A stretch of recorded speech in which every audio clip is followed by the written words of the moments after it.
The season ended, looked terrific. He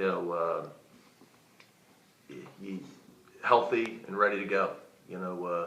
Again, now it's becoming, a real pitcher again. And now he's healthy and, took a few weeks off. He'll be here in the summer school and continue to throw and really try to, I guess best way to do is, become that pitcher again. Now you're a healthy guy with a healthy arm, and now it's about, doing what a regular guy would do, locating your fastball and throwing your breaking ball in the strike zone and those types of things. The other guys are still, at different stages. Tark's a little further along, obviously, than Johnson, and he's throwing bullpens and doing well. And Johnson's just moving forward with the rest of it. What was the exit meeting like with Kyle Watson? What do you think you saw from him this year? I'm proud of him. It's a freshman that played a ton. I don't know how many starts, but a ton of starts, a ton of at bats. Like we say a lot here, there's always good and bad, and but a lot of good. And I think everybody saw how athletic and how talented he really is. You saw some bad times where I think it happens to everybody, not just young guys, but loss of confidence at the plate. But proud that there's a guy that a couple weeks before the season starts, we throw him out in the outfield, and at the end he's as good as any outfielder we got out there. A guy that was a second on the team in stolen bases. A guy that certainly played like he's going to be an impact player here in the program, and I think because he was so streaky, you'll look back and say, maybe he didn't have that good a year, but I mean, heck, you're talking about a guy that played on a team that made it to postseason, that started as a true freshman and maybe not his real position, played 40-something games and hit nearly 250 and led the team, or second team stolen bases, double-digit stolen bases. I think he had a pretty good year.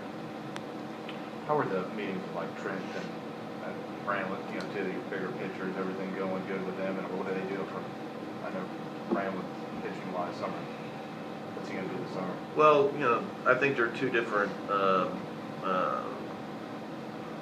conversations. One, Trent's going to have an opportunity to get drafted, and we'll see what next week holds for him.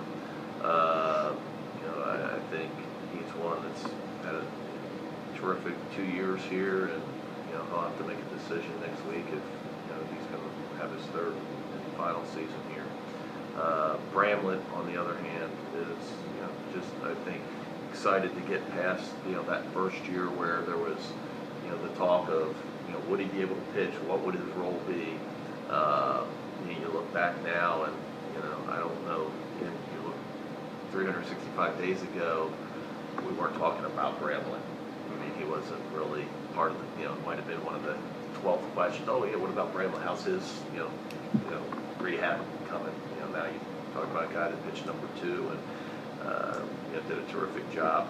We talked about taking some time off, resting the arm, and then coming back and having a great fall. Just the things that he needs to improve on, and hopefully through just some rest and training, that he's going to get stronger and even throw harder than he does now. What's your feel for what those guys, whether they leave his legs, that conversation?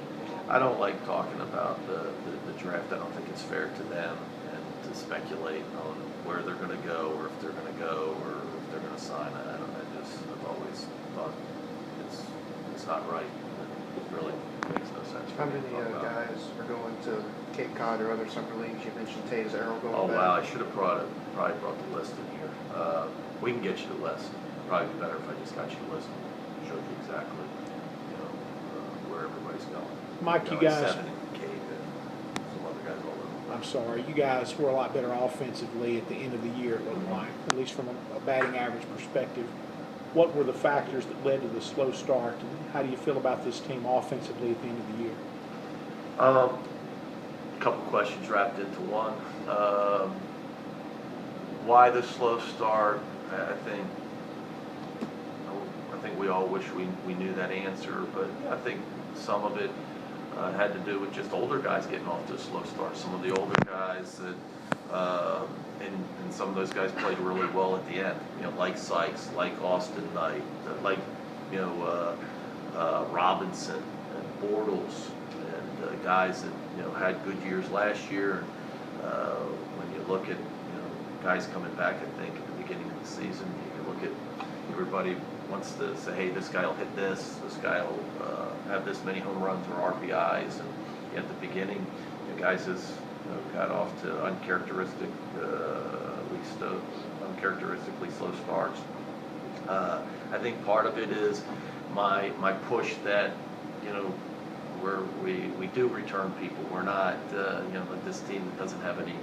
We return starters, but they were young.